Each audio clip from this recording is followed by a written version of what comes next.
सनातन secrets में आपका स्वागत है। आज हम वाल्मीकि रामायण के एक बहुत दुखद प्रसंग की बात करेंगे।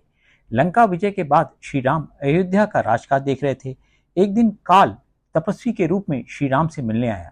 काल ने श्री राम को कहा कि कोई तीसरा मनुष्य काल और श्री राम के बीच की बात सुन लेगा तो श्री राम उसको मृत्यु दंड देंगे। श्री राम ने यह मान लिया और लक्ष्मण को द्वार पर पहरा देने को बोला। काल ने श्री राम को कहा कि ब्रह्मा जी ने संदेश दिया है कि श्री राम का कार्य पृथ्वी पर समाप्त हो गया है और उनकी आयु अब पूरी हो गई है। फिर भी यदि वे प्रजा के पालन के लिए पृथ्वी पर रहना चाहें तो रह सकते हैं। अभी श्री राम और काल की बातचीत समाप्त नहीं हुई थी कि दुर्वासा ऋषि वहां पहुंचे। दुर्वासा श्री राम से तुरंत मिलना चाहते थे, परंतु लक्ष्मण ने उनको प्रतीक्षा करने को कहा। इस पर दुर्वासा राज्य को और सबको शाप देने के लिए तैयार हो गए।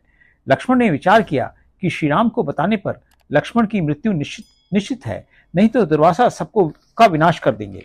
इसलिए लक्ष्मण ने अपना बलिदान देना ठीक समझा। लक्ष्मण ने श्री राम को दुर्वासा के आने का समाचार सुनाया।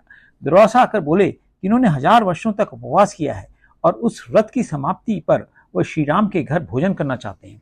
अर्थ यह है कि दुर्वासा 1000 वर्षों तक व्रत करके भी अपने क्रोध पर नियंत्रण नहीं कर पाए थे। भोजन जैसी साधारण चीज के लिए सबको शाप देने को तैयार हो गए थे, परंतु श्री राम ने काल को वचन दे दिया था।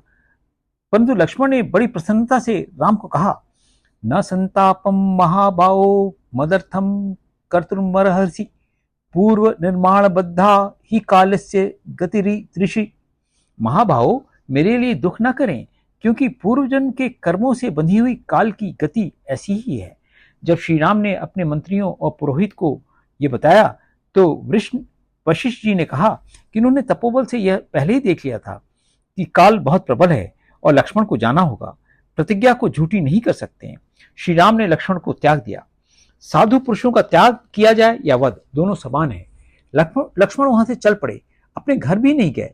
सरयू किनारे जाकर उन्होंने आचमन किया और हाथ जोड़कर इंद्रियों को वश में करके प्राणवायु को रोक लिया। लक्ष्मण अपने शरीर के साथ ही सब मनुष्यों की दृष्टि से ओझल हो गए और देवराज इंद्र उन्हें साथ लेकर स्वर्ग में चले गए। जय श्री राम।